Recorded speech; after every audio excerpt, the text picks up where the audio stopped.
Good evening, everyone. Welcome to our 1st of December Common Council meeting. Happy holidays to everyone. I hope everyone had a very wonderful Thanksgiving. And we're going to get right down to business this evening. So, Madam Clerk, would you please read the adequate notice of compliance statement?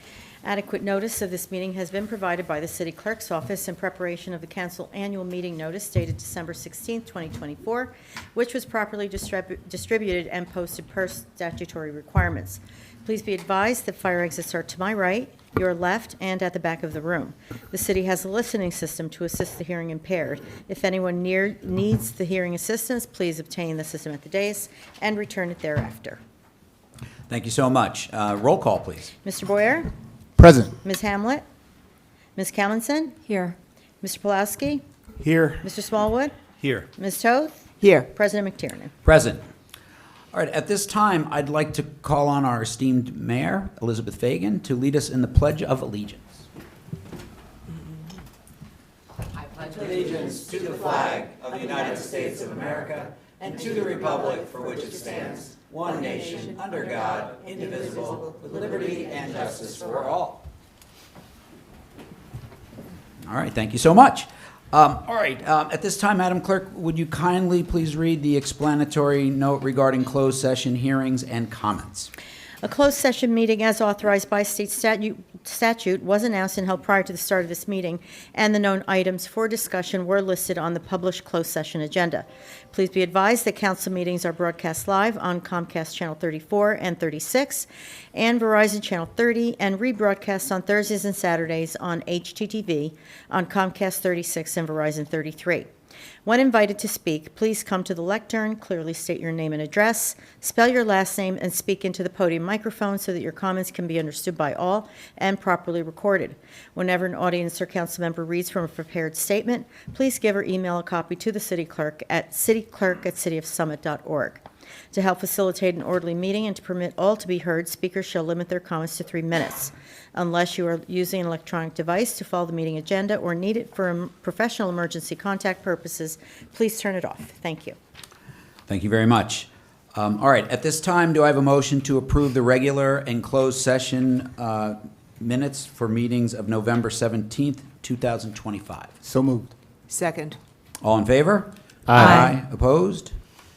Motion carries. All right, we're on to our report section of our meeting. Madam Mayor, do you have a report for us today? Always. I wouldn't disappoint you, Mike. Okay. Good evening, everyone. And first, I've heard a lot from residents over the last probably 2 years, but more recently, about dogs running off leash at Memorial Field and Tatlock Field and other kind of public areas. And I just want to remind everybody, we do have a leash law in Summit that requires dogs to be on a leash at all times unless they're on your private property or at a designated dog park. And while I am a massive dog lover, I know that dogs off leash can cause distress to other animals, other dogs and children and adults who don't know or are fearful.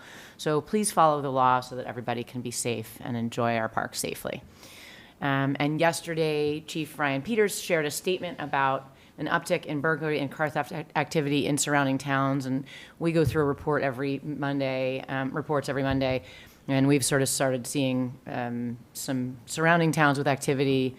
So we just wanted to remind everyone that packages left on your front steps are inviting to porch pirates.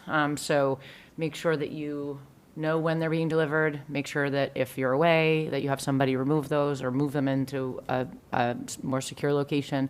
Make sure you lock your house. Make sure you lock your car doors. Make sure if you have a garage and you're able to park your car in the garage, do so. Keeps you warm anyway. Take your key fobs inside and use motion lights or cameras if you have them. And if you see anything, please call the police immediately. On to more fun things. We had a wonderful turnout on November 28th for our annual tree lighting on the Village Green. And I want to thank our DCP for organizing and our PAL for organizing an amazing event. We had a record number of attendees, and there were tons of activities for kids and families to enjoy. And I think that the PAL gave out over 500 cups of hot chocolate that day because it was a bit cold. So it was great. So thanks to everybody for making that a wonderful event. And then coming up on December 14th, we'll hold our annual menorah lighting, which is open to the public and is always a very special community event. And I hope to see many of you there. And finally, as many of us are out shopping and enjoying our downtown this season, please pay extra attention while driving and walking. Drivers, please slow down and watch for pedestrians. And pedestrians, please use the flashing beacons when they're available and make sure drivers see you before you cross. We just want everybody to be safe and to be able to enjoy Summit and what we have to offer here. So thank you. And lastly, congratulations to Officer John Sowers on his retirement. He is riding off into the sunset with his wife, who is also recently retired. So congratulations to him. And thank you. And I wish everybody a happy holiday season and be safe. Thank you very much. Great report as always. Ms. Baldwin, do you have a city administrator report this evening? I do. Thank you, Council President. Good evening, everyone. A few quick reminders about upcoming city events and services. First of all, our capital budget workshop will be held Wednesday, December 10th, a week from tomorrow, at 6:30 p.m. in the Janet Whitman Room upstairs. This is a really good opportunity to learn more about our long-term planning and our major projects that are coming up, and we do encourage residents to attend. We also have the Summit Free Market on Saturday, December 13th from 8 a.m. to 3 p.m. at the transfer station. This is a great time to clear out toys or household items you no longer use that could be useful to someone else. And while you're there, you could pick up a few new-to-you items as well. Please do note that this is the only Summit Free Market event in December. There is no Friday event this month. Finally, the good news, the rooftop level of the tier garage has been reviewed by an outside engineering firm and is open for resident and employee permit parking again. So that's great news. Come downtown. There's places to park, shop. Thanks so much, and we look forward to seeing everybody at the upcoming events. It's awesome. Thank you very, very much. That's great news about the parking deck, just in time for shopping season. All right, I have a couple of things just to report. As I've been doing the last 3 months, just to give people an update on where we are with our round 4. We continue to meet with developers and have, as well as with Fair Share Housing. I will say the meetings have been generally pretty productive. They're going well, but they're not over. We had a mediation session yesterday with one developer and laid things out, and we'll have a follow-up, and this is just part of the process. There are deadlines that are in place for the end of the year, so at some stage we do need to, come to agreements or agree to disagree, and this would then end up going to court. But like I said, we are making progress, so we're hopeful that we can come to agreements and have a, we like our plan. We'll probably have some adjustments to it, and it'll be a good plan for Summit to be proud of over the next 10 years. In addition, update on the firehouse. If you were paying attention to our last meeting, we made an announcement that we're marketing it and we are going out to sell it next week. I believe it's on Thursday the 8th. Is that right, Ms. Baldwin? The 11th. The 11th, I'm sorry, the 11th. Bids are due. We have a sealed bid competitive auction process in place. Our broker is Jones Langham LaSalle. You can find them on the internet. You can also look on our website for information if you're interested. So far, through our broker, we have seen several people interested in the site. So we're super, super excited about this. This has been on the docket to sell this property for several years. We've adjusted the zoning.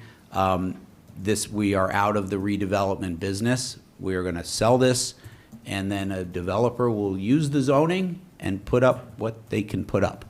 And as Ms. Baldwin has mentioned on several occasions, we will use the money in reserve. We need the funds.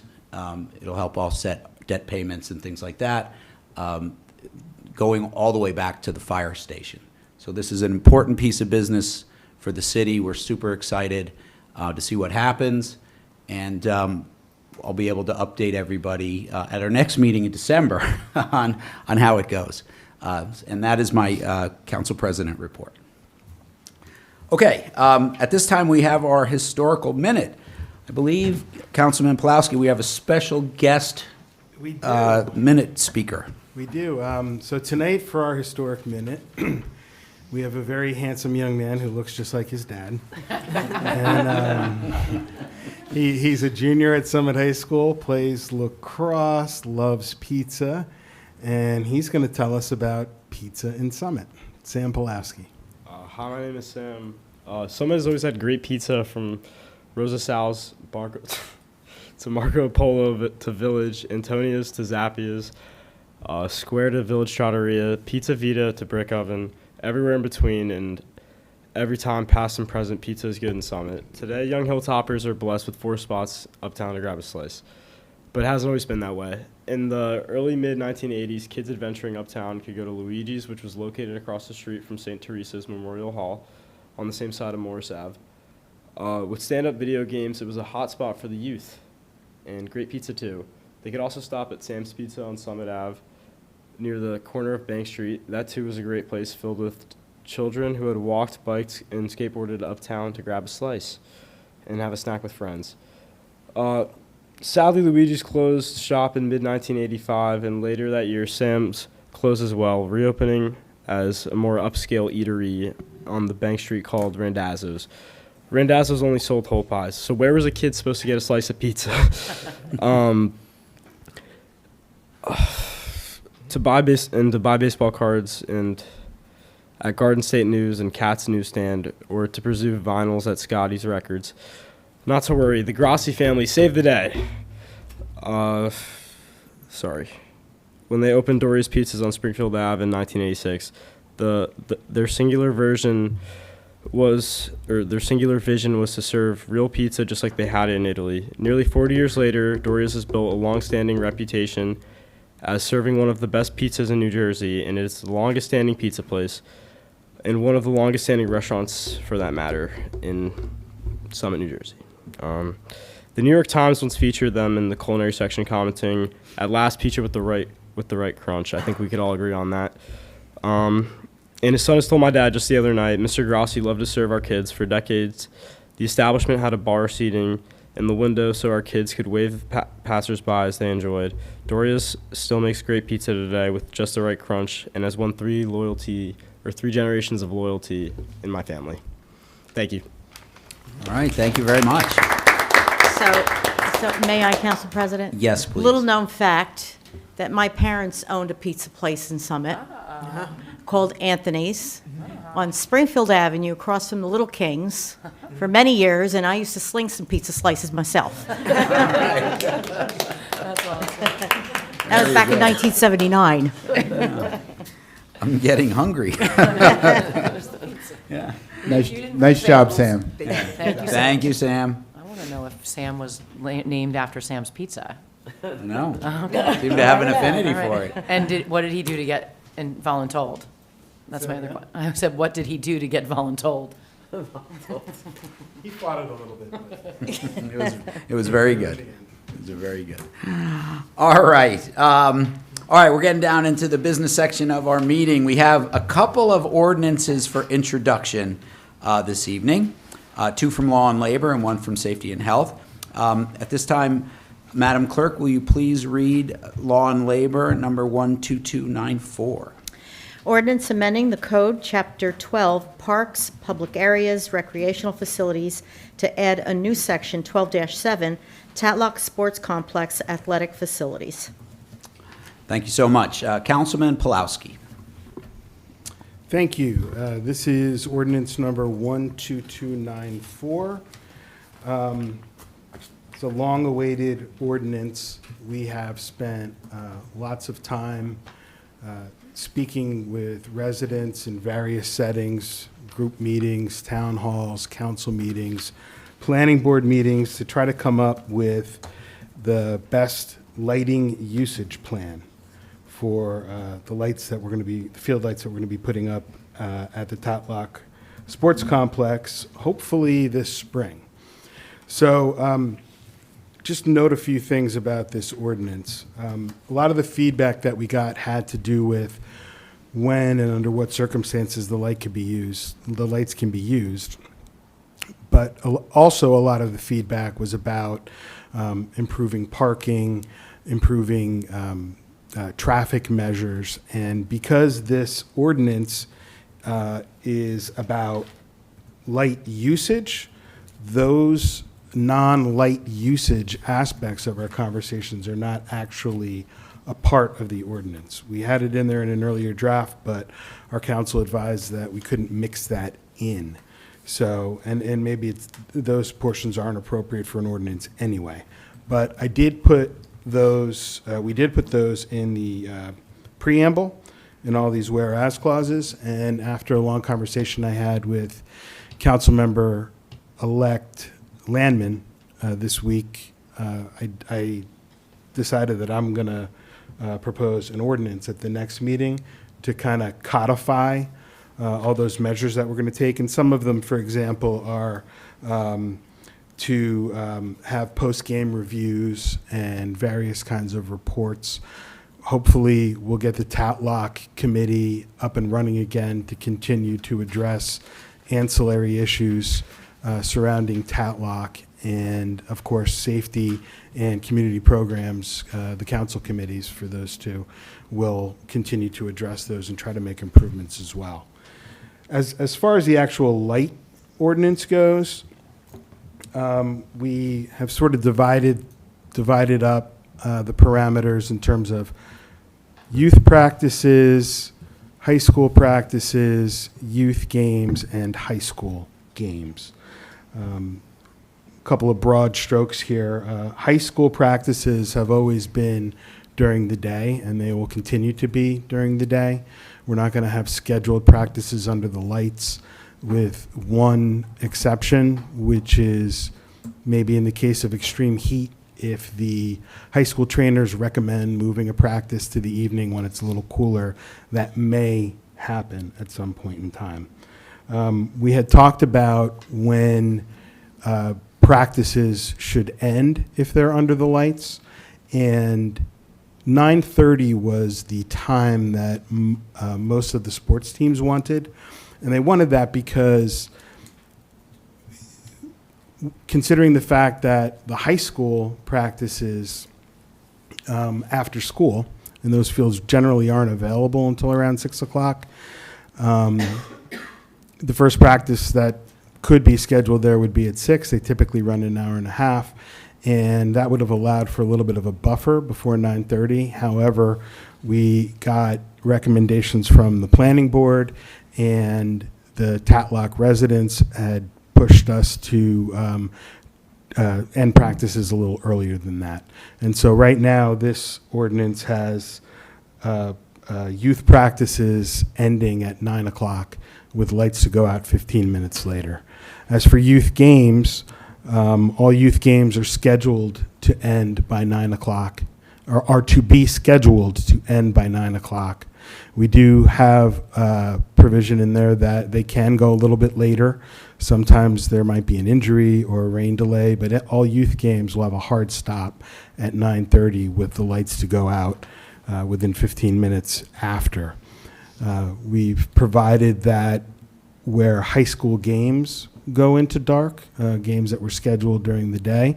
Sometimes JV games go a little long and they have to cut their game short in order to get them done before dark. We'll allow the lights to come on under those circumstances to go off, again, 15 minutes after the game ends. We also put, and I'm not going to go through every single provision of this, but in terms of varsity games, when we had our town hall, we talked about having it be 8 to 14 games. Now, where did those numbers come from? Well, we wanted to, and we thought it was important to be equitable in who could use the lights from the high school. And we have high school football, we have boys and girls soccer, we have field hockey, we have boys and girls lacrosse, and we also have girls flag football. So we wanted to give each of them an opportunity. And speaking with the athletic director and Scott Huff, the superintendent of schools, they're very excited about the prospect of giving these kids a chance to, it'll probably mostly be their senior night when they honor their seniors, to have some night games. So, but instead of 8 to 14, we rounded it to up to 10 games. And that's going to be at the discretion of the Board of Ed and the high school sports. Those games are also to be scheduled to end by 9 o'clock, but can run to their completion. So if you have an overtime situation. For the high school games, the varsity games that are scheduled at night, there won't be any junior varsity or freshman games scheduled to play at night. The lights are to go off a half an hour after the game. We need to give them a little more time because they have more to get off the field after a game. Playoff games can go longer, and because there are a lot of times film crews and interviews after the game, we're giving them a reasonable chance to get off the field without turning the lights out on them. In terms of some of the miscellaneous things that we have in here, there's going to be no practices or games scheduled under the lights certain times of year. What we have is between the Tuesday after Memorial Day until the Thursday after Labor Day, there's going to be no scheduled activity on those fields at night, with the one exception that I mentioned before. In the case of extreme heat, maybe football has 1 or 2 practices in August if it's necessary for the safety of the kids. There's also going to be no scheduled practices or games between December 15th and the last day in February, wherever that happens to fall in a particular year. So, again, we're going to put together a resolution to add some of the other requests that we had about reporting to the city, efforts to make improvement, and maybe even to have some meetings after the first couple of night games happen. I want to remind everybody that when we've talked about the lights at the town hall and at other meetings, and people hear the number 10 games, what a lot of people have in their heads are 10 football games, which are by far the most well-attended games that we have. It's not going to be like that for field hockey or the soccer teams. Maybe a big lacrosse game will be as well attended as a football game, but that's pretty much it. So in terms of a traffic impact, I'm optimistic that it's really just going to be 2 or 3 games a year where we have a full house at night down there. So with that, I move to introduce this ordinance. Second. All right, Madam Clerk, roll call, Who please. seconded? Councilwoman Toth. Thank you. Mr. Boyer? Aye. Ms. Calmonson? Nay. Mr. Pulowski? Aye. Mr. Smallwood? Aye. Ms. Toth? Aye. President McTiernan? Aye. All right, motion carries. Okay, we have a second law and labor. Madam Clerk, will you please read ID number 12295? An ordinance amending Article 2, Meetings of the Common Council, Section 2-2, Council Meetings, subsection 2-2.2, Council Rules. Thank you. Councilman Pulowski. Thank you. This is ordinance ID number 12295. Some of you may wonder, why are we passing an ordinance for the council rules when every year in January we pass a resolution? The reason that we're doing that is if you ever look at our city code, which goes through E-Code 360, it hasn't been updated since 2018. Now, if you read what's on E-Code 360, you'll see there's a provision in there that the council rules are updated usually annually, and that any changes found in the annual resolution would take precedence over what's in the ordinance. However, for the benefit of the public who wants to quickly look up what the council rules are, if you were to do a Google search, it would take you straight to E-Code 360, and it wouldn't be 100% accurate. So we're committed to making our rules codified in the ordinance on an annual basis, or I think, Rosie, every 6 months, we update any changes to the city code. So we're going to be more on top of that going forward. In terms of the changes to this ordinance, the only substantive changes include codifying the longstanding practice of this council to not have council comments after an ordinance is introduced, and you can find that at section 8I. And we also removed from the council rules the limitation on public comments at the end of the meeting that limited those comments for things that were not on the agenda. So if you want to speak during public comment, you can comment on an ordinance for introduction or a hearing that maybe you didn't make it in to the meeting in time to discuss during the actual hearing period so that you can have your voice heard. With that, I move to introduce this ordinance. Second. Thank you. All right, roll call, please.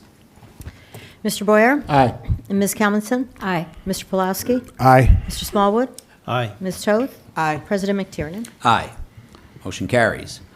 All right, we're moving on to ordinance from Safety and Health. Madam Clerk, will you please read ordinance number ID 12303?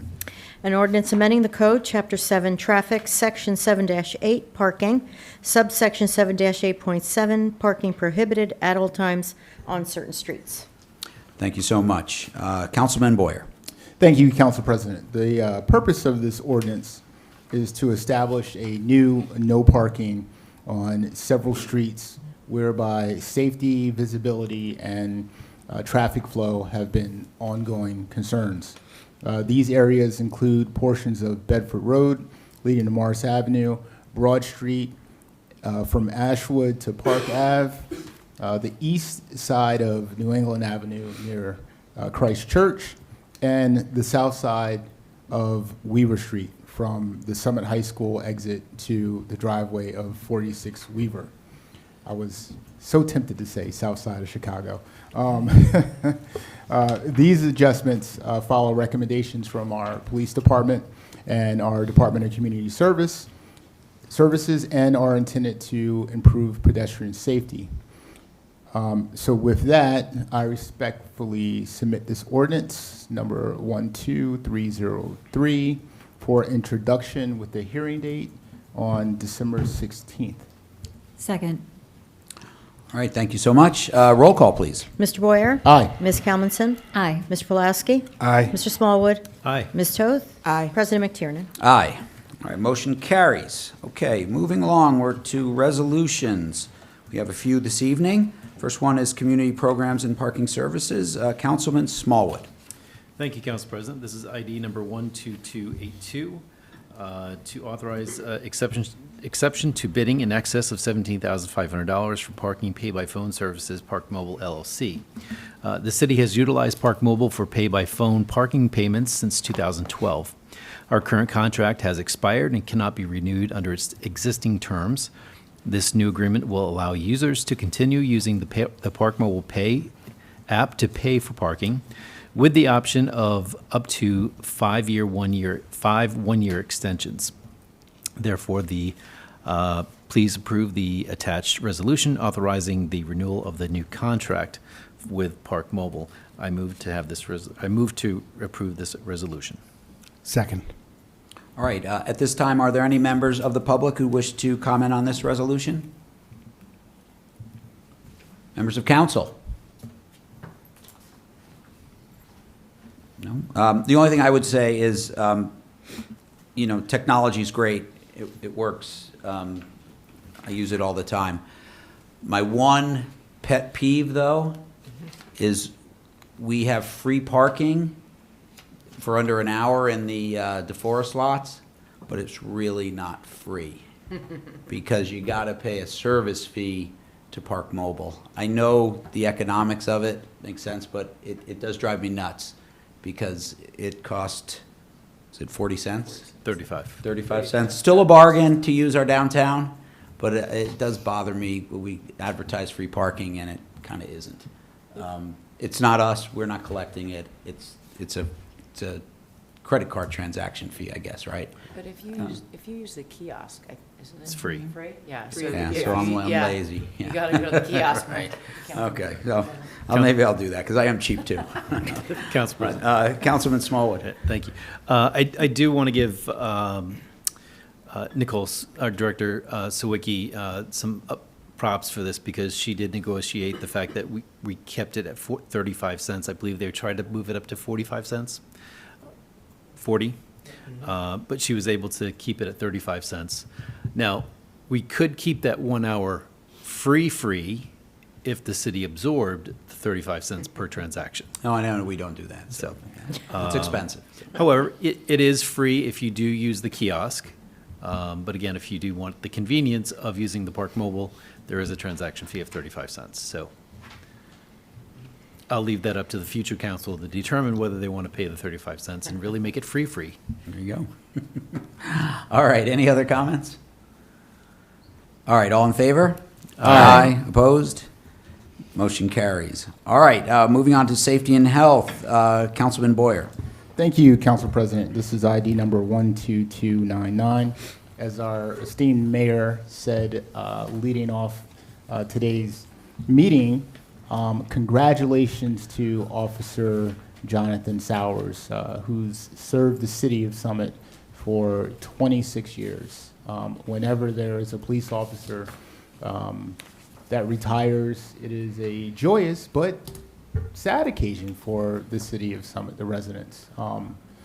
But I wish Officer Sowers a wonderful and happy retirement, and I truly thank him for all of his service to the residents and to the city of Summit.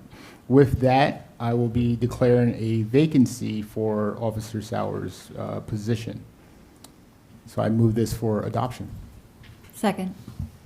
All right, would anyone from the public like to comment on this resolution? Members of council? You know, Council President, really quickly, I would just like to say, you know, this adds another young officer to the Summit Police Department, and kudos to our chief. Again, he's probably got the youngest police department in the state of New Jersey. But they, you know, when you see these officers out, you know, say hi, you know, and they love to talk. You know,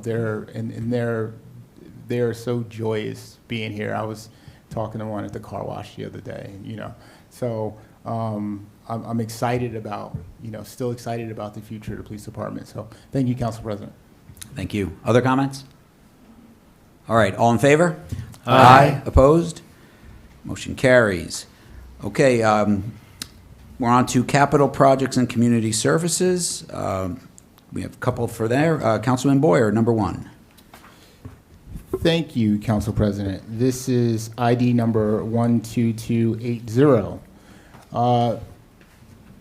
The Department of Community Services is seeking these services, which is the authorization for the New Jersey Transportation Planning Authority for fiscal year 2026, and it's called Complete Streets Technical Assistance Program. These services are to support the development of a bicycle network plan for key corridors in our community, including Springfield Avenue, Passaic Avenue, Morris Avenue, and River Road. This work will help us evaluate future opportunities for bike lanes, possibly, and related infrastructure, an important step in improving a multi-modal mobility, strengthening connections to schools and commercial districts, and also enhancing public safety. I move this for adoption. Second. Thank you. Any comments from the public for this resolution? Comments from council? Council President, the only thing that I would say is, you know, it's always a pipe dream for bike lanes. You know, with our our e-bike ordinance, moving bikes and everything off the sidewalks, it's definitely needed. Whether or not the county would like bike lanes is debatable, but this makes it so we can at least start having that conversation. So, I'm excited about this. So, thank you. Thank you. Other comments? Yeah, I would just add, I know we have been looking at bike lanes for a long, long time. I was approached by it a lot my first go-around on council. And it's frustrating because a lot of our roads, from a physical perspective, just aren't wide enough to accommodate bike lanes. So it sounds like such an obvious thing, but when the road's built the way it's built, it's difficult. And I know Director Schrager can attest to that. I do think, though, this is awesome because maybe someone can come up with something different or some other way to look at it, build a better mousetrap, because it is worth continuing to search, because it is important. It's a safety thing. It's great for youth. It's great for adults to be able to move around our town in a safe way on a bicycle. It'd be great. So I'm excited about this resolution. I hope they can come up with some really creative, innovative ways and work with different levels of government to maybe start to add some of these things finally. So, okay. All right, all in favor? Aye. Aye. Opposed? Motion carries. All right, capital projects and community services, number 3, Councilman Boyer. Thank you, Number two, Council. maybe? Oh, no, we did. Number 2. Oh, yeah, I'm sorry. I just did the wrong thing. Sorry, we're on number 2. Apologize. Councilman Boyer. Thank you, Council President. This is ID number 12287. This resolution authorizes the execution of 3 access agreements necessary to advance the Saltbrook Improvement Project, specifically the stream cleaning and bank stabilization near 70 through 722 Springfield Avenue. Earlier this year, if you recall, the council authorized the city to begin this work, which is being coordinated closely with Union County as they repair the collapsed county-owned pipe located within the same area. Because the Saltbrook runs entirely through private property at this location, the city requires temporary access agreements with the affected property owners to perform stabilization work. And those agreements will be covering 722 Springfield Avenue, 712 Springfield Avenue, and 70 to 710 Springfield Avenue. This has been reviewed by our city solicitor, and thank you to our city engineer, Aaron Schrager. This is a long time due, right? I'm happy that this is still in motion. We're not there yet. I'm curious to see how all of this is going to work out. Hopefully I'll run by there and see like the bulldozers going through these driveways. But I will say thank you to the residents for working with the city and agreeing to do this. Specifically the Smiths. If you know them, what a great family. We really appreciate that. That they're coming through for the city and making this happen. So with that, Council President, I move this for adoption. Second. Comments from the public? Comments from council? Councilman Smallwood. Thank you, Council President. This is a long time coming, and as you can see, it's not just one resident that the city is helping here. We're helping the entire residents that live on the Springfield Avenue, along Springfield Avenue, on Springfield Avenue near the Saltbrook. This is just, I believe, in my opinion, the starting point of being able to fix a long-term problem that we're having at the Saltbrook. I did hear a story. I went to the dentist a month ago, and I don't know if you know Dr. Bleckner or not, but he actually gave me a story of how his theory of how it actually originally started was, I believe, the hotel, when they did some renovations decades ago, moved some of the water from a piping into the piping, the Union County pipe, rather than it going down straight into the Salt Brook. So I don't know whether that's true or not, but it might be worth looking into, which may have caused a lot more water coming out of that pipe, which possibly could have made it break. So, Director Schrager, maybe it's something you could look into. I can certainly put you in touch with Dr. Blackner. You can get some details from him. But I think this is, certainly a long time coming, and, I'm hoping that the county will certainly assist. Are they actually going to fix the pipe while we're doing this?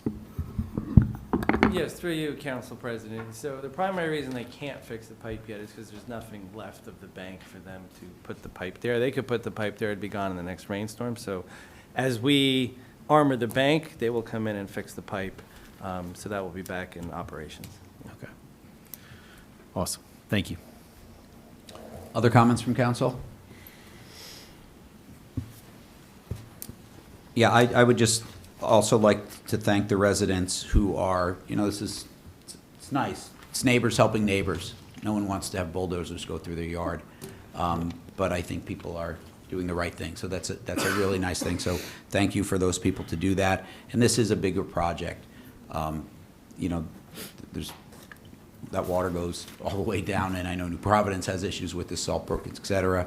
And this is the city's job to get this thing rolling, and then we'll pass this off to the county and to possibly the Army Corps of Engineers, I know, have been brought in around this. So it is a big project, and so this is the start. And I'm happy that we're going to at least kick this off and help stabilize that bank so these other entities can make the improvements. So, all right. All in favor? Aye. Opposed? Motion carries. Okay, now we're on to Capital Projects and Community Services number 3. Councilman Boyer. Thank you, Council President. This is resolution ID number 12193. This resolution authorizes the City of Summit to enter into a shared service agreement with New Providence. We have been in this agreement for the past 14 years, and the arrangement has consistently provided reliable oversight of our sewer and wastewater operations and maintenance. The proposed agreement continues weekday and weekend inspections and maintains the Burroughs Road as a licensed operator and provides on-call and routine maintenance services. The annual cost for 2026 is not to exceed $157,596.81, with an additional not to exceed $65,000 for on-call services. Given the long-standing success of this partnership and its importance for regulatory compliance, especially with our DEP, and infrastructure reliability, I respectfully submit this resolution for adoption. Second. Thank you. Would any member of the public like to comment on this resolution? Members of council. Council President, really quickly, Director Schrager explained the importance of this. There's a C3 sewer operator license, which is really hard to get in the state of New Jersey. Not a lot of people have it. There may be some opportunity in the future to have this internally here in Summit if someone wishes to maybe go out for that important license. Although Director Schrager made a good point, they'll get it and then they'll leave because there's not a lot of people that have that license. So maybe we want to just continue with this shared service agreement. But this is a really important resolution here, and I don't know if you remember, maybe several months ago we had some issues with our water pipes and stuff like that, and it can cause a lot of damage. So that's it. Thank you, Council President. Thank you so much. Other comments? All right. All in favor? Aye. Opposed? Motion carries. All right. We have a few finance resolutions this evening. Councilwoman Toth, you want to take us out with number 1? Okay, thank you, Council President. Beginning in November each year, the city can move funds between accounts, from those with a surplus to those facing a deficit. This allows us to pay our bills while keeping our budget balanced. We passed the first of these resolutions last month. Resolution 12300 is the second, moving a total of $109,401. We're moving funds from the fire department to the police department and from engineering to our telephone bill. There are some smaller transfers as well. I move to adopt this resolution by roll call vote. Second. All right, comments from the public? Any comments from council? All righty, roll call, please. Mr. Boyer? Aye. Ms. Kalmanson? Aye. Mr. Pulaski? Aye. Mr. Smallwood? Aye. Ms. Toth? Aye. President McTiernan? Aye. Motion carries. All right, finance number 2, Councilwoman Toth. Thank you, Council President. Summit previously requested bids for maintaining and repairing its emergency generators. Only one bid was received, and the price is way out of line with what the city is prepared to pay. Resolution 12259 rejects that bid. The Department of Community Services will explore other ways to receive these services. I move to adopt this resolution. I second. Thank you so much. Would any member of the public like to comment on this resolution? Comments from council? All right, all in favor? Aye. Opposed? Motion carries. All right, finance number 3, Councilwoman Toth. Thank you, Council President. Resolution 12274 authorizes the city to contract with the firm of DeFrancesco, Bateman, Kunzman, Davis, Lair, and Flaum PC to serve as tax appeal counsel for 2026. The firm has served Summit well for at least 6 years and is proposing to keep its fees the same for 2026. The total amount paid will not exceed $90,000 and is payable from our Tax Appeals Trust Fund. I moved to adopt this resolution. I second. All right, members of the public, would you like to comment? All right, members of council. I just have one question on this, Councilwoman Toth, or maybe Councilwoman Kamelson knows. This is, again, another professional service. We've had these for a few years. Are these people on our list for RFP at some stage? For 2027, Council President. Okay, perfect. That's awesome. All right, other comments? All right, all in favor? Aye. Opposed? Motion carries. Okay, moving right along, finance number 4, Councilwoman Toth. Thank you, Council President. Summit's 2025 contract with our city solicitor, Cleary, Giacobbe, Alfieri, Jacobs, LLC, is for a not-to-exceed amount of $250,000. Resolution 12291 adds $100,000 to that amount for a total not-to-exceed amount of $350,000. The overage is due primarily to labor and to Oprah issues. The city has funds available in its legal services accounts. I move to adopt this resolution. Second. All right, comments from the public? Comments from council? All right, all in favor? Council President. Oh, yes. Sorry. Councilman Smallwood. I would just say that,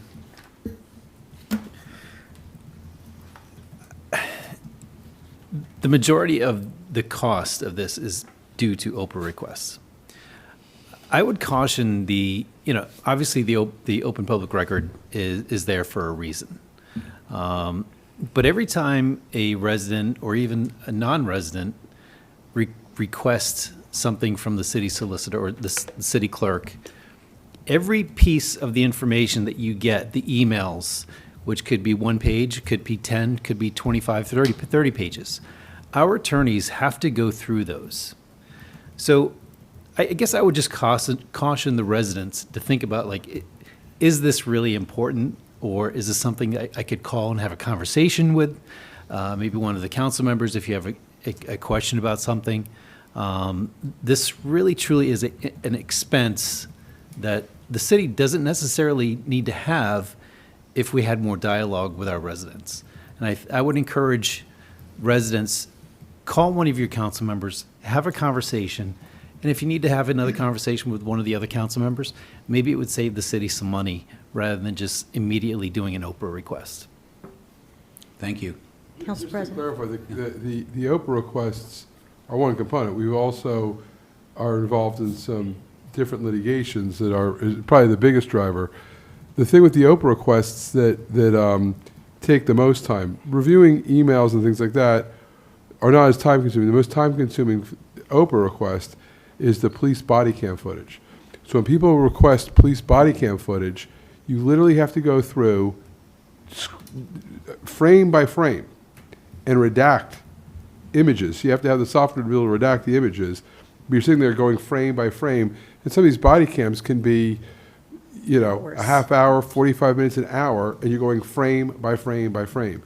And it's something that you have a legal duty to protect people's privacy rights when they're involved with the police. And the reason you're doing it is because if you disclose something that's not, it could subject the city to a lot of liability. So that's something that I know we work closely with the police, but it's a arduous task for the police department, and you get an inordinate amount of Oprah requests. Yeah. Yes, please, Chief. Through you, Council President. So we are exploring, I reached out to some of my counterparts in the county and beyond. Some municipalities have drafted an ordinance with a fee schedule for that specific reason, because the body-worn camera and the MVRs are the main contributor for our Oprah requests, in that it just generates a lot of hours to review and redact. So I am getting copies of those from some other municipalities that have drafted those ordinances. Look to introduce that to safety, hopefully right after the new year, and then present it to you guys as well. And that should offset some of the costs, or, which it's not intended to do, inhibit certain people's requests because they just, they can't pay the fee. I think the League of Municipalities has approved 3 hours of overtime at a certain rate for every 1 hour of body-worn camera footage, as the city solicitor had said they have to go frame by frame. So 1 hour of footage could take up to 3 hours to redact. So we're actually legally able to charge a fee for that, present that fee up front, and then the requester can determine whether or not they want to pay the fee or just withdraw their Oprah request. So that's what we're going to look to do. The fee under case law, the fee is not the attorney's time. It's the most inexpensive person in the police department capable of making the review and redactions.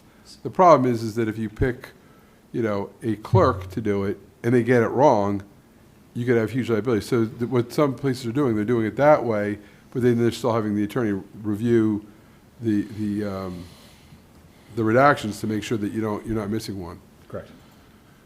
Thank you. Thank you, Chief. Oh, well, yeah, so I was going to say around this, right answer.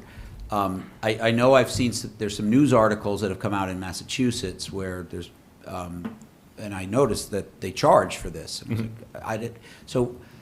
So I wasn't sure whether that was a state-by-state law, because I have not heard of municipalities in New Jersey doing this, but it's good to know that they are. Yeah, we talked about it briefly at safety, and I've solicited some of the other, my counterparts, like I said, other chiefs in the county to find out what they're doing. I'd say it's a mix, but I do think a lot of people are dealing with the same issues that we're dealing with, an excessive amount of Oprah requests in terms of body-worn camera footage. And oftentimes, believe it or not, it doesn't come from our residents. It comes from people who I believe are using it to, which you're not supposed to use Oprah for monetary gain on their end. Because if you post an interaction that is controversial by any means, Goes viral. You get 1 million views, and guess what? YouTube's paying that person for that. And technically, that's not what Oprah's supposed to be intended for. So, Or it's also used as pre-litigation. So you'll see, different law firms will do an Oprah request. If somebody comes to them, says, I was wrongfully arrested, they'll get the body cam footage and all. So you always are thinking when you're producing this stuff, especially when it involves law enforcement, or a lot of times it's couples that are going through a bitter divorce. So there's lots of different issues that you have to just be mindful of. Frankly, the best thing to do would be the state legislature change the law and give a special fee for body cam. Because look, watching that is so much harder than redacting emails and names. and just to give you an example, we get Oprah requests where they'll go on, the Attorney General's website and see a list of our use of force interactions for an entire year. And Oprah, every body-worn camera footage for all of those incidents. I mean, you're talking it could be 10, 20, 30 incidents, multiple officers on scene, multiple body-worn cameras. Everything needs to be redacted and reviewed before release.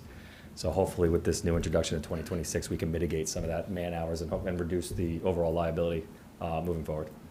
Thank you. Thank you. Yeah, well, I hope that you can come to a good scale, because Oprah, it's there for a reason, and you don't want people who can't who are using it properly to be deterred from that, but I think there is a lot of abuse in the system. And I know Oprah, the state legislature, aren't they immune from Oprah? Yeah, Yeah, a lot of their so records. they've passed laws that require municipalities to do all this stuff, and they don't have to. It's just, don't get me going. But, so that would be a good thing to maybe look at next year, so. All right, any other comments? All right, all in favor? Aye. Opposed? All right, motion carries. All right, finance number 5, Councilwoman Toth. Oh, thank you, Council President. Resolution 12283 authorizes the city to enter into a contract with Acrisure to provide risk management services for 2026. The city issued a request for qualifications for risk management services and received 3 bids. Acrisure, which has served as the city's risk manager since 2018, submitted the bid demonstrating the most knowledge of the city's joint insurance fund structure, operations, and requirements. Acrisure is paid from that joint insurance fund. I move to adopt this resolution. I second. Thank you. Comments from the public? Comments from council? All right, all in favor? Aye. Opposed? Motion carries. Okay, last finance, resolution number 6, Councilwoman Toth. Thank you, Council President. Per closed session discussion, Resolution 12296 authorizes a payout of accrued vacation and terminal leave to Gustavo Reyes, who is retiring from the Department of Public Works at the end of the year. This is permitted under the city's Personnel Policy and Procedures Manual. I move to adopt this resolution. I second. Comments from the public? Comments from council? Council President, Yes, Councilman Boyer. I would just, Gustavo Reyes, a longtime city employee, always a smile on his face, will give you the shirt off his back. He has served this city with distinction. He's another one that I wish an amazing retirement. He deserves it. So congratulations, Gustavo. I still think you're too young to retire, but but congratulations, my brother.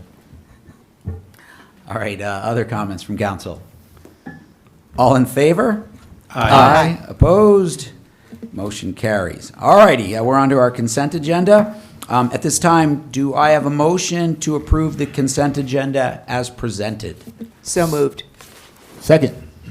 Okay, at this time, would any member of the public like to comment on any or multiple resolutions in the consent agenda?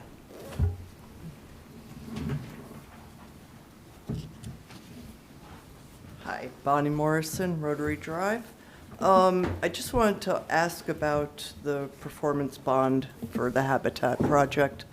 As we all remember, there was damage caused by their construction, and the city paid to have it fixed, even though both the city and Habitat were liable under the settlement agreement. And I just wanted to confirm, now that we're giving them the performance bond back, does that mean that there was a resolution where they reimbursed the city for at least some of the expense that we all paid? So, Thank you for your question.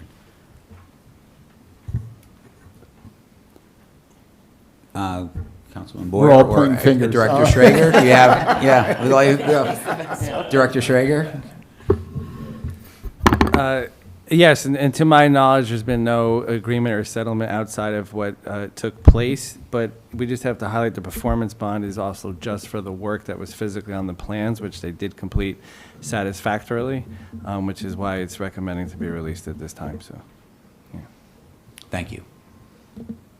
Other comments from the public on anything on the consent agenda? All right, comments from council? All right. Okay. Yes, Councilwoman Toth. Okay, then. Thank you, Council President. One small, one large. The small one, the shorter one. The 2025 election results were certified a few weeks ago.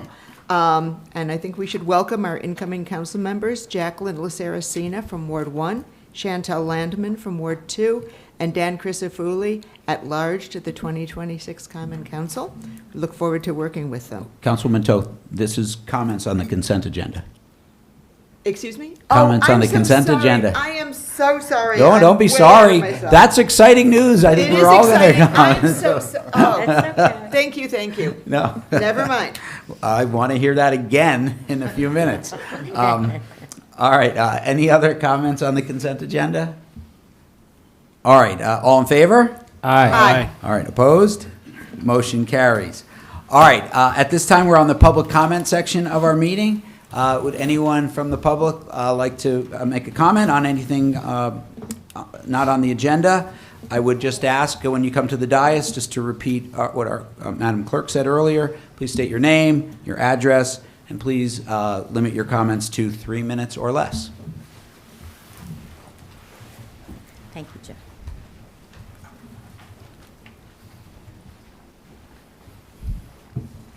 Yes, good evening, Mayor Fagan, Council President McTurnan, members of council. I'm Jim Bennett, Bennett, 38 Fairview Avenue.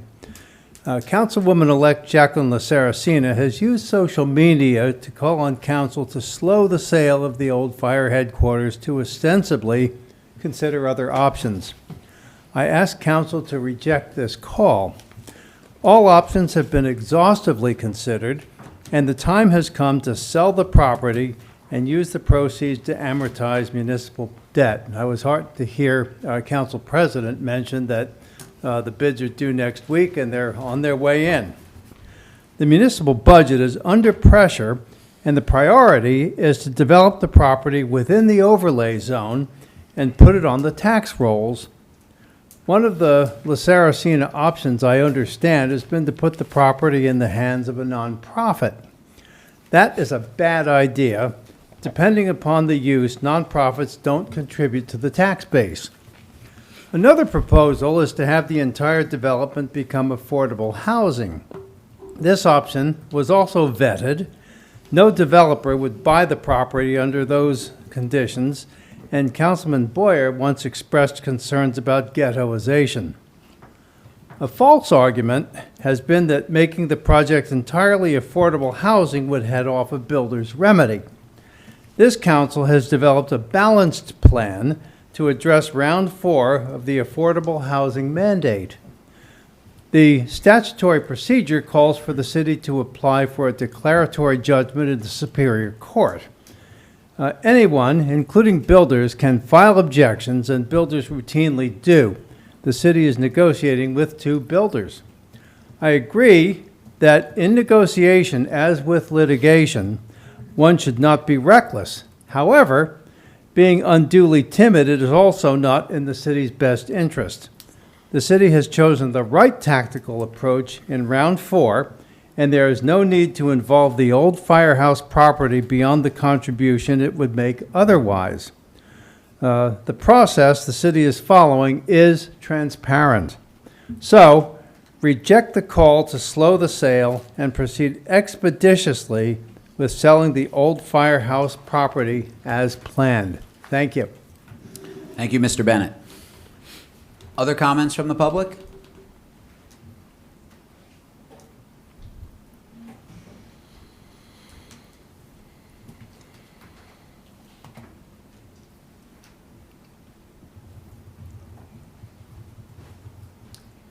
Jacqueline LaSaracina. I'm a resident of Summit. I appreciate the introduction of sorts. I'd like to talk about the proposed sale of the old firehouse site. I do continue to have concerns about the process, and my main concern is kind of a basic one. When I was a junior associate and I was being taught about deal making, I was taught by a mentor, you always want the other side to believe that you're ready to walk away, right? That you're ready to not do the transaction in order to get the best deal. Here we have a very valuable community asset. We're so fortunate. This is an in-demand parcel, and we are in a position of strength, right, to get the very best deal for the community. But we have shown our cards a little bit, right, because there have been some public comments by some that we will absolutely do a sale of this parcel before the this term of the council is completed. So we've indicated that we're not willing to walk away from the deal. And even though we may get a bid at the floor that we've set of 4.6 million, we may not get the very best deal because, again, we've indicated that we're not prepared to walk away. The bidders may not come, in truth, with their best and final offer. So that is actually my concern that, again, this is a very valuable community asset. We want to make sure that we're conducting the very best process for the community. So again, I would urge the council, I know we're not under an obligation to accept any of the bids, and I would urge you to pause and really consider that option. I think we can expediently begin a fresh process where we would make sure that we are saying and doing all of the things that we reasonably can to get the very best result for the community. Thank you. Thank you for your comments. Other comments from the public? All right, I'm going to close public comments section of our meeting, and now we are on to council member comments and new business. Councilwoman Toth, why don't you take us out first? Oh, don't you think you've heard enough from me in a Oh, row? that was great. I want to hear it again. Okay. Oh, no. Election's over, election certified. Okay, but I want to say, last week, I attended both the Interfaith Thanksgiving service and the Community Thanksgiving celebration, two gatherings that showed Summit at its best. People from different backgrounds, beliefs, and neighborhoods came together with mutual respect and a shared sense of responsibility for one another. And that spirit is what residents say they want most from us on this council. Collaboration, a willingness to rise above politics, and above all, civility. And civility is not just in what we say, but in what we do. Since the election 4 weeks ago, the outgoing council majority has used this lame duck period to rush through actions it knows the incoming council majority does not support. From renewing the city solicitor's contract, to introducing lighting regulations at Tatlock Field, to pushing a quick sale of the firehouse property. The outgoing council does this knowing their actions can and likely will be undone in January, wasting precious city resources, including residents' tax dollars and the time and effort of our city employees. This is not normal, and it is not how our community has handled transitions in the past. When Democrats first won a majority in 2017, and when Republicans reclaimed it in 2023, both outgoing councils respected the will of the voters and avoided major changes in the lame duck period, focusing on doing the city's business. That restraint honored Summit's long-standing norms and our residents as well. The current approach does not, and I'm so disappointed to see this departure from that tradition of good governance. I expected better. In January, the new council will begin the work voters elected us to do. But the decisions being rushed through now create unnecessary hurdles to that. Our constituents deserve a more responsible standard of behavior from their elected officials. We can disagree on policy, but I hope we can still agree to respecting the process and the people we serve. I encourage the outgoing council to pause, reflect, and choose a better path, one that respects our traditions and our community. Thank you. Thank you. Other comments from council? Council President. Councilman Boyer.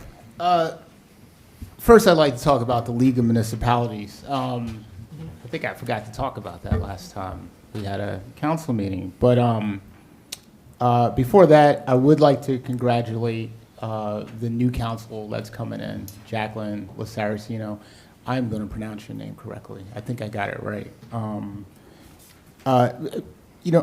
I've spoken to each member, either on the phone or through text, and those conversations have been great, right? And I think Councilman Pulaski would say the same thing. So I'm looking forward to working with them. And listen, I respect the process. I respect, the seesaw battle, right? Like, people vote, things change. That's the American way. That's how things work, and I respect that. So I'm looking forward to getting things done, and I think the incoming council members want to get things done. Back to the League of Municipalities.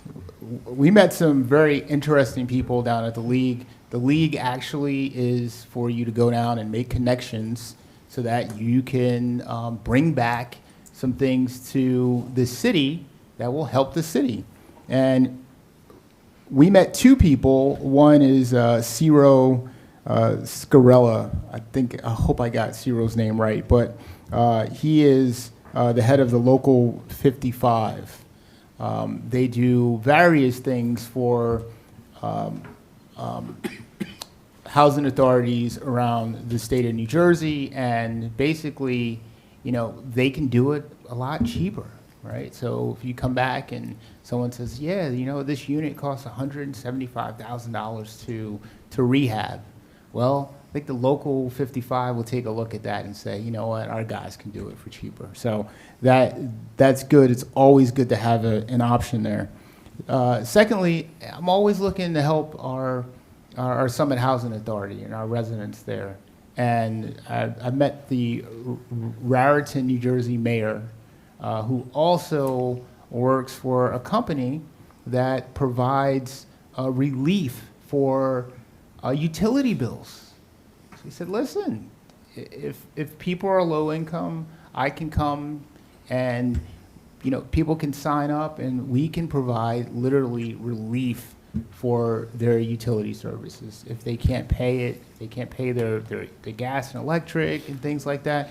I mean, what a utility, right, to have that. So I'm looking forward to working with the Summit Housing Authority to have the Raritan mayor come in and provide those services. I think that's great. Secondly, Mr. Bennett, just to be clear, my belief is that there is no ghettoization at Summit because Summit doesn't have any ghettos, right? Like that was my thing, right? You can build affordable housing at Summit, like Glenwood and Weaver Street and Dennis Place, and they're not ghettos, right? So we can do the 100% affordable housing thing, just not where the firehouse is at.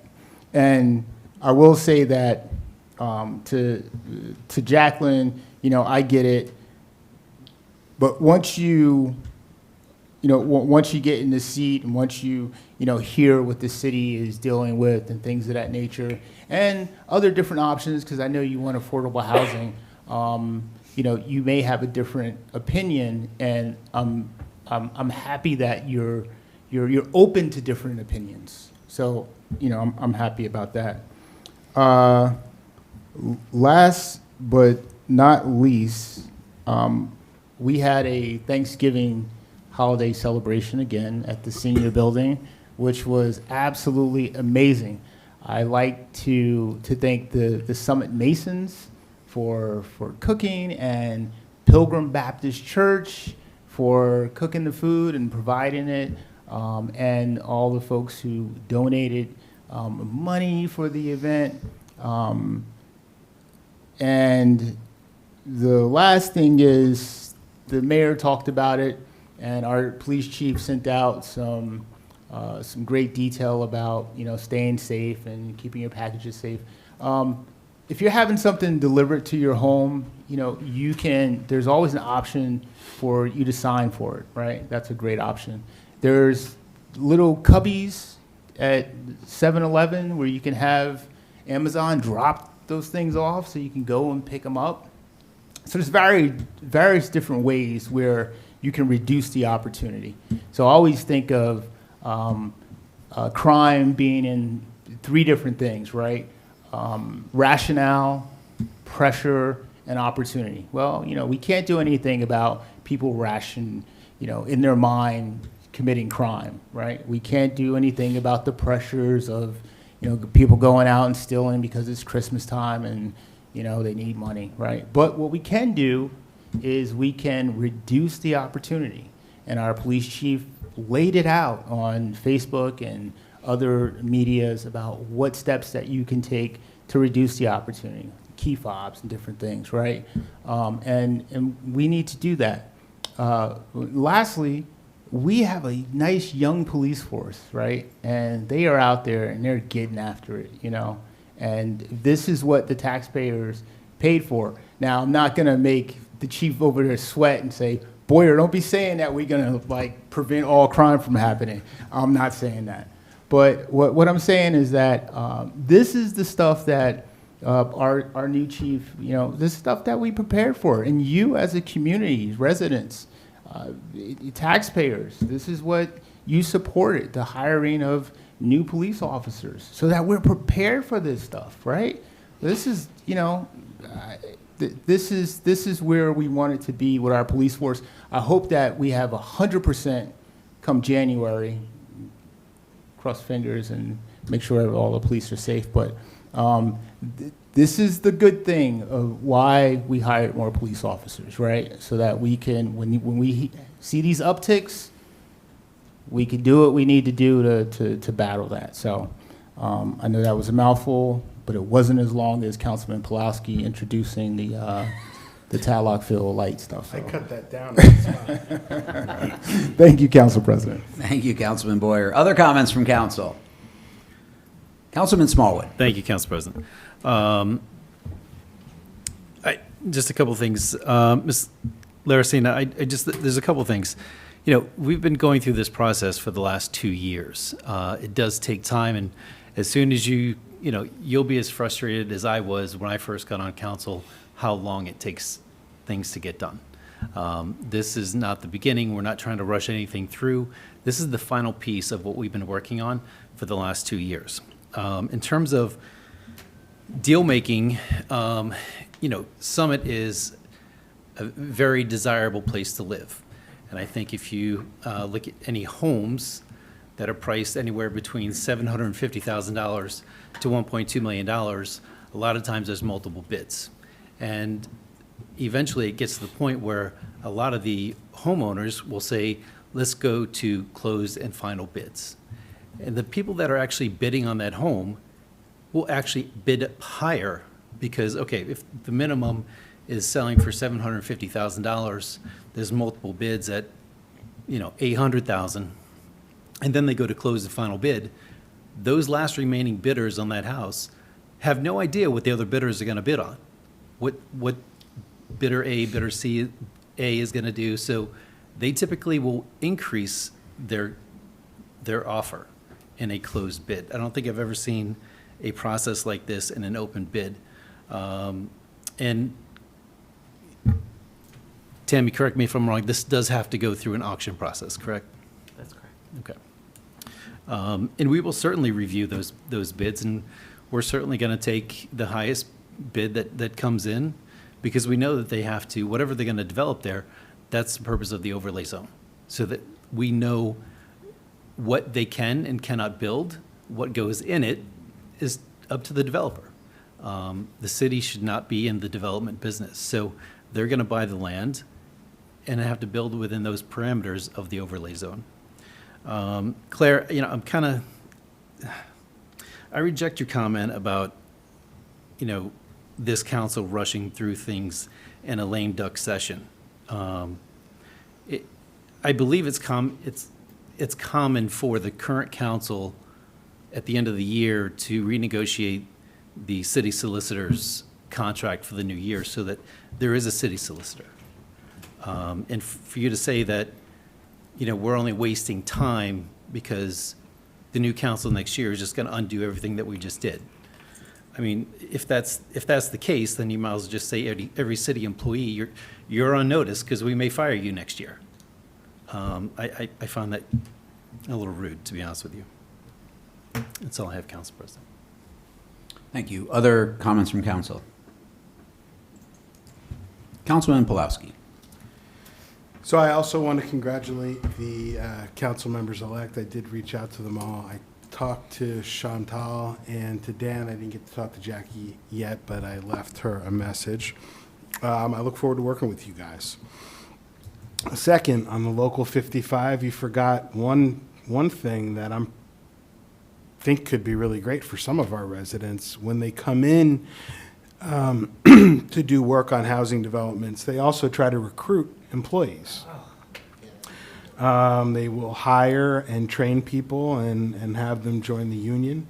to learn a new trade if they're so interested. So if we're able to get them in here to do that. They also said that they would come in and do 1 or 2 units as a pilot at an even further discounted rate so that we can see, what it is that they have to offer and make a decision if we want to do a whole lot more. So I think those are a couple of exciting things that we learned at the league. As for the selling of the firehouse site, I looked for and I didn't find any empirical evidence that open bids realize a higher price than closed bids. I also think I heard Ms. Laceracina say that by accepting closed bids with parameters, we're indicating that we're not prepared to walk away, but then in the next breath say that I know we're not under any obligation to accept the bids. So in other words, we could walk away. So I'm not sure how you could reconcile those two things. As far as undoing lame duck measures because the new council may not want it, that may or may not be the case. I don't know if that's true or not. I also don't know if it's true that just because a newly elected council might not want something necessarily means that the residents, the majority of residents, don't want something. People donated a lot of money for lights down at Tatlock. Why? Because we have a field space issue and we need to improve availability for practices. I'm not so sure that the majority of residents don't want the ordinance that we introduced today. I don't know that a majority of the town wants to fire Matt Giacobbe. I don't think it's true. So, but, things will play out the way that they play out. We also were elected to do certain things. And as far as I know, the current council is elected to continue to work for the city through the end of 2025. And that's what we're doing here. So that's it. Thank you. Other comments from council? Councilman Boyer, you got another one? Just real quick, I wasn't going to say anything about it, but to just assume that the new council is going to come in and they're all going to be lockstep and vote, right? The same way, is, maybe right? It just sounds arrogant. But, and Bob, maybe we should just go home, right? Maybe there should just be, call it short, right? And then there's just 5 council people and we can just change the charter, right? Because what are we doing here then, right? If it's all set in stone and everything. But you know what? I think that there are some independent thinkers that are gonna come up here and maybe surprise someone that just thinks it's all said and done so vehemently, So, listen, and by the way, I like the process, right? The voting process, it's the American way. But also, we still have elected officials up here, and we still need to do city business, right? Just because somebody is elected, we don't take a break, right? If that was the case, once again, the new council will start in November, right after the election, right? There's some things that, just need to be practical, right? These council folks still have a job. Bob and I are still up here, right? And there's new council people coming in who may not want to vote lockstep with the new council president. So I will say that. And last but not least, to start off saying civility and then take 85,000 shots, right, is so hypocritical. We need civility. But by the way, shame on you. Come on, and I've heard unacceptable and all these other terms a lot lately. So maybe that may be the course of the future in January. I hope not. I hope we are civil. And I hope we just do the city business and not just being partisan, right? So, but thank you, Council President. Thank you. Other comments from council? No, I'll just wrap it up. A couple things. I also want to congratulate the new council members, Dan, Jackie, and Chantel. You know, you guys worked really, really hard to get elected, and we have, you know, I think some people say it's not a perfect process how we run elections, but I still think it's the best process. You know, it's been working for close to 250 years, and we have a great country and a great community as a result of that. So I'm excited for you guys to start. I wish you all the success. And again, you guys worked hard, and congratulations for that. As far as just to echo some things, you know, look, my wife would like it if after the election I was done. You know, she's like, what the heck are you doing? I spend 40 hours a week doing this job, and I get no pay for it. So I'm not going to come up here and not do anything. No one up here is working to not do anything. And there's important things that we need to do. I look at the sale of the firehouse property. This has been 2 years in the making. I would be incredibly disappointed if I ended my stint up here and that was unfinished business. I would think I was a failure because this has been on the docket for so long. And as I think Councilman Smallwood mentioned, things take time. And I've been yelled at by loads of people who have, you know, ripped my head off on why this hasn't happened already. And, you know, it's tough to explain. I look at getting this firehouse property sold as a gift to the incoming council, that this is business that we've cleared and done for the community and got much needed revenue in so we can have a good budget process. I know, Jackie, you ran on not raising taxes next year. I would love that. Please do not raise my taxes. If you do, I'm going to come in here and say, why did you raise my taxes? This will help you do that. This is something we need to do. And I'm really psyched that we got it all together at the end of the day, and that we're going to have competitive bids, an auction process. As I said, we don't want to have some developer in a smoke-filled room telling us what this is worth. That was the problem we had with redevelopment. We got railroaded because developers they're experts. We're not developers. And to think that we were able to negotiate pari passu with these people was just foolery.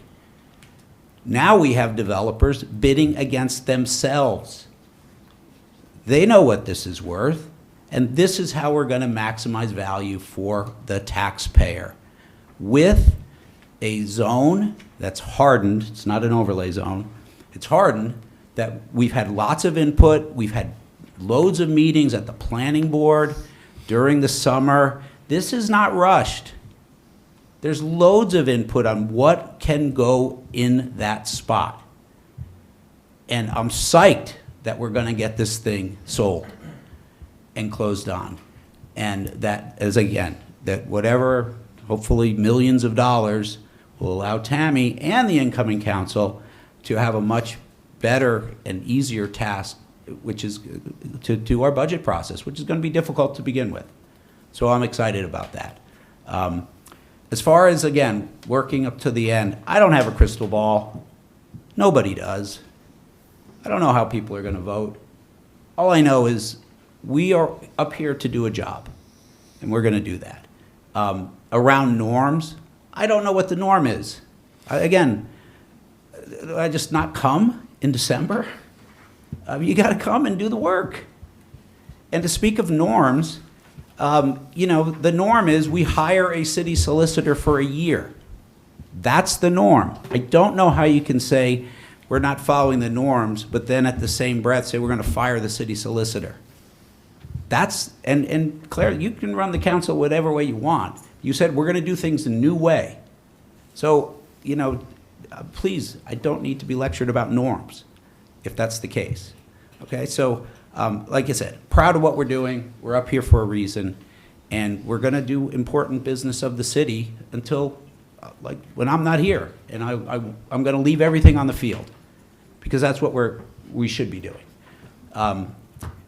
So that's that. Last thing I want to say, we are entering into the holiday season.